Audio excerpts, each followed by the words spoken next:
Hi friends, இன்றைக்கி நம்ம வீடியோவில் நம்மக்கிட்ட இப்போ கைவசம் எவ்வளோ கூடை இருக்குது, இதுக்கு முன்னாடி எவ்வளோ கூடை வச்சுருந்தோம், அது எல்லாத்தையும் எப்படி சேல்ஸ் பண்ணோம், அதை பற்றி பார்க்குறதுக்கு முன்னாடி நம்ம சேனலை சப்ஸ்கிரைப் பண்ணாதவங்க பண்ணிக்கோங்க. அப்படியே அந்த பெல் பட்டன் அழுத்திடுங்க. வாங்க வீடியோக்குள்ளே போகலாம். இது பார்த்திங்கன்னா நான் ஏற்கனவே ஆர்டர் பண்ணி பெரிய சைஸு சின்ன சைஸு இந்த மாதிரி மாடல் கூட எல்லாத்தையுமே ஆர்டர் பண்ணி வாங்கி வச்சுருந்தேங்க. கொஞ்ச நாள் மழை சீசன்றதுனால கூடலாம் ஒன்றும் சேல்ஸ் பண்ண முடியாமல் அப்படியே தான் இருந்துச்சு. ஆனால் இன்றைக்கி 2 நாளாக பார்த்திங்கன்னா நம்ம ஒருத்தவங்கள்ட்ட கொடுத்து கொஞ்சம் சேல்ஸ் பண்ண சொன்னோம். ஏதோ ஓரளவுக்கு கொஞ்சம் கொஞ்சம் பெரிய கூடைகள் எல்லாத்தையும் சேல்ஸ் பண்ணிட்டு வந்துட்டாங்க. மீதி பெரிய கூடைகளாக இன்றைக்கி கொஞ்சம் எடுத்துகிட்டு போயிருக்காங்க.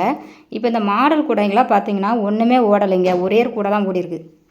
நம்மக்கிட்ட பார்த்திங்கன்னா இந்த சாதா கூடையும் அதே ரேட்டுக்கு தான் கேட்குறாங்க, மாடல் கூடையும் அதே ரேட்டுக்கு தான் கேட்குறாங்க. கொஞ்சம் கூட மனசாட்சி அவங்களுக்கு இருக்க மாட்டேங்குதுங்க. இப்போ மாடல் கூடைன்னு பார்த்திங்கன்னா இப்போ இந்த கூடைலாம் பூசணிக்காய் கூடை, இந்த ஸ்டார் கூடைலாம் பார்த்திங்கன்னா எவ்வளோ மாடலாக பின்னியிருக்காங்க. இல்லை எவ்வளோ வேலைப்பாடு இருக்குது.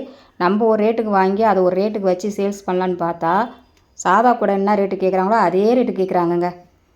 இப்போ சாதா கூடையை நம்ம ஒரு ரேட்டுக்கு வாங்கி மேலே ஒரு 20-30 வச்சு ஒரு 150 ரூபாய்க்கு நம்ம சேல்ஸ் பண்ணுறோன்னு வச்சுக்கிங்க. அதே 150 தான் இந்த பூசணிக்காய் கூடையும் இந்த ஸ்டார் கூடையும் கேட்குறாங்க. இதை எப்படி பின்னிருக்காங்க, இதுக்கு எவ்வளோ ஒயர் ஆகிருக்கு, இதில் கைப்பிடிலாம் எப்படி போட்டிருக்காங்க, அதெல்லாம் கொஞ்சம் கூட யாரும் பார்க்குறதில்ல.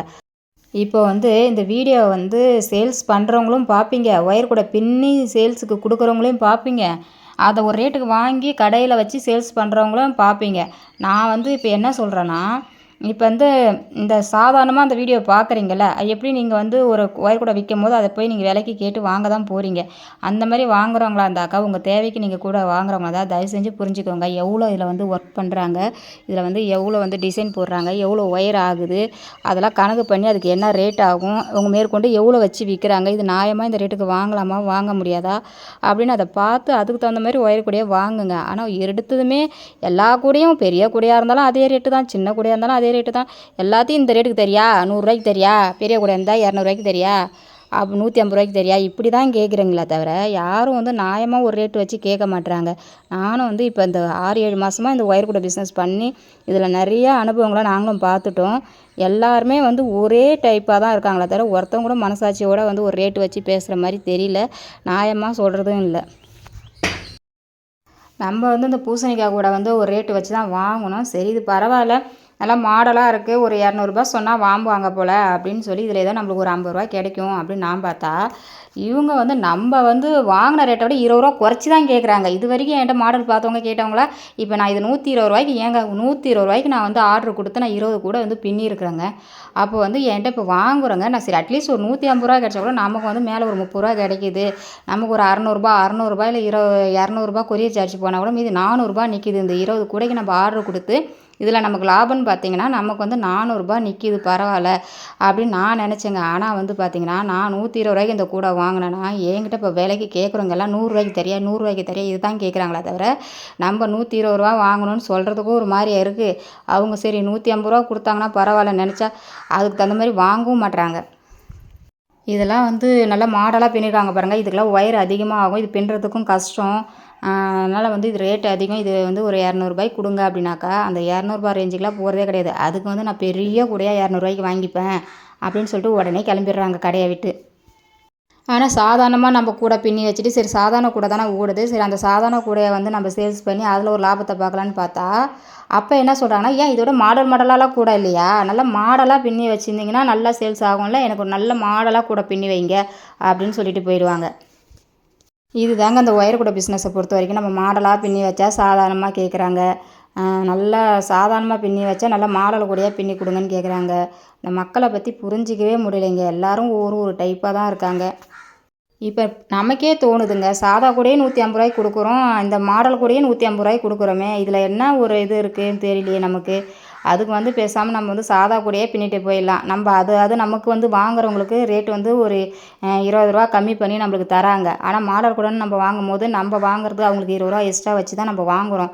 அதுக்கு நான் சாதா கூடையே 20 ரூபா கம்மி பண்ணி அந்த 20 ரூபா நம்ம லாபமாக சம்பாதிச்சுட்டு போயிடலாமே அப்படி தான் தோணுது எனக்கு. அதனால் அதிகமாக அந்த மாடல் கூடலாம் ஆர்டர் கொடுத்து பின்னுறது வேஸ்ட்டுன்ற மாதிரி எனக்கு தோணுதுங்க. இல்லை எங்கள் ஊர் சைடு மட்டும்தான் இந்த மாதிரிலாம் வாங்குறாங்களா? இல்லை இப்போ சென்னை, இப்போ வெளியூர்லலாம் இப்போ உங்கள் ஊர் சைடெல்லாம் நீங்கள் பார்க்குறீங்கன்னா, இப்போ உங்கள் ஊர் சைடெல்லாம் என்ன ரேட்டுக்கு வாங்குறாங்க? நல்ல மாடல் கூடலாம் போகுதா? போகலையா? சாதா கூட தான் நல்லா போகுதா? எப்படி ரேட்டுக்கு வாங்குறாங்க? அப்படின்றத மறக்காமல் எனக்கு கமெண்ட் பண்ணுங்கள். நானும் சில விஷயங்கள தெரிஞ்சுக்கிறேன். எல்லாருக்குமே ஒரு அனுபவம் தான். இப்போ நான் ஒரு விஷயம் சொல்லி நீங்கள் புரிஞ்சுக்கிறதும், நீங்கள் ஒரு விஷயம் சொல்லி நான் தெரிஞ்சுக்கிறதும் எல்லாமே ஒரு அனுபவம் தான். அதனால் யாரும் தயவு செஞ்சு நான் என்ன இந்த அக்கா இப்படி சொல்கிறாங்களேன்னு சொல்லி தப்பாக நினைக்காதீங்க. நான் என்னுடைய அனுபவத்தை தான் நான் உங்கள்கிட்ட ஷேர் பண்ணிக்கிறேன்.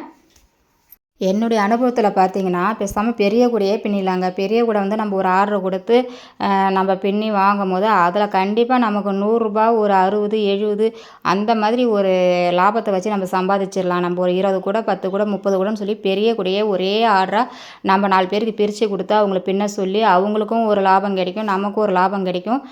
எல்லாமே ஓரளவுக்கு வந்து சமாளிச்சுக்கலாம். ஆனால் அது மட்டும் இப்போதைக்கு போனால் போதும் நல்லா அப்படின்ற மாதிரி எனக்கு தோணுது. இந்த மாடல் கூடலாம் பின்னி சேல்ஸ் பண்ணுறது கொஞ்சம் வேஸ்ட்டு. ஏன்னா அதிகமாக நம்ம முதல் போட்டு அதிகமாக ஆர்டர் கொடுத்து செய்யாமல் லிமிட்டாக ஒரு 10, 20 கூட மட்டும் இதை வச்சு நம்ம வேணால் கொஞ்சம் நாளைக்கு வந்து அந்த ரேட் வந்து வச்சு வர்ற அளவுக்கு விற்றுக்கலான்னு எனக்கு தோணுது. இந்த மாடல் கூடையில் பின்னி நம்ம முன்கூட்டியே வச்சுட்டோன்னா, இந்த மாடல் கூடைய பார்க்க வந்து மக்கள் கூட்டம் வந்து நம்ம கடைக்கு வருவாங்க. அப்போ மாடல் கூடைய பார்த்துட்டு விலைய கேட்டுட்டு, சாதா கூடையே பரவாயில்லன்னு சாதா கூட வாங்கிட்டு போயிடுவாங்க. அப்போ நமக்கு வந்து 1 கூடை 2 கூடை சாதா கூடையே சேல்ஸ் ஆகிடுங்க. இதுதாங்க என்னுடைய ஐடியா. நம்ம மீனுக்கு வந்து தூண்டில் போட்டு ஒரு புழுவை வந்து தூண்டிலில் போட்டு அந்த புழுவை வச்சு நம்ம நிறைய மீனை பிடிக்கிறோம் பாருங்கள். அந்த மாதிரி ஒரு மாடல் கூட வந்து ஒரு 4, 5 கூட பின்னி வச்சிட்டோன்னா, கூட நல்லா மாடல் நல்லா அழகாக இருக்குது பார்க்குறதுக்கு அப்படின்னு சொல்லிட்டு மக்கள் வந்து கடைக்கு வந்து பார்க்குறதுக்கு வருவாங்க. பார்க்க வரும்போது இது என்ன ரேட்டு, அது என்ன ரேட்டுன்னு கேட்கும்போது, நம்ம கண்டிப்பாக வந்து சாதா கூடைக்கும் மாடல் கூடைக்கும் ரேட்டு வந்து வித்தியாசம் வச்சு தான் விற்க போகிறோம். அப்போ மாடல் கூட ரேட்டு ஒரு ரூ. 50, ரூ. 20 அதிகமாக போகுதுன்னா, அவங்க இது ஏன் இவ்வளோ அதிகமாக ரேட்டு கொடுத்து வாங்குவானா? இது வேண்டாம், எனக்கு இந்த கூடையே கொடுங்கன்னு சொல்லி சாதா கூடையே ஒரு 2, 3 கூடையை நம்மக்கிட்டேருந்து வாங்கிடுவாங்க. அப்படி தான் நம்ம வந்து கூடையை சேல்ஸ் பண்ணலாமா தவிர, மற்றபடி இந்த கூடை பிஸ்னஸில் அந்த அளவுக்கு வந்து நம்ம வந்து லாபத்தை எதிர்பார்த்து நம்ம ஒரு வேலையை வந்து முடிக்கணும்னு நினைக்கிறது ரொம்ப கஷ்டங்க. எப்படியும் கண்டிப்பாக என்ன மாதிரி உங்களுக்கும் அந்த மாதிரி அனுபவம்லாம் நிறையா இருக்கும். நீங்களும் சேல்ஸ் பண்ணி பார்த்துருப்பீங்க. அப்படி ஏதாவது அனுபவம் இருந்துச்சுன்னா கண்டிப்பாக என்னோட நீங்கள் ஷேர் பண்ணிக்கிங்க. வீடியோ பிடிச்சிருந்தா லைக் பண்ணுங்கள், ஷேர் பண்ணுங்கள், கமெண்ட் பண்ணுங்கள். மறக்காமல் சப்ஸ்கிரைப் பண்ணுங்கள். தேங்க்ஸ் ஃபார் வாட்சிங்.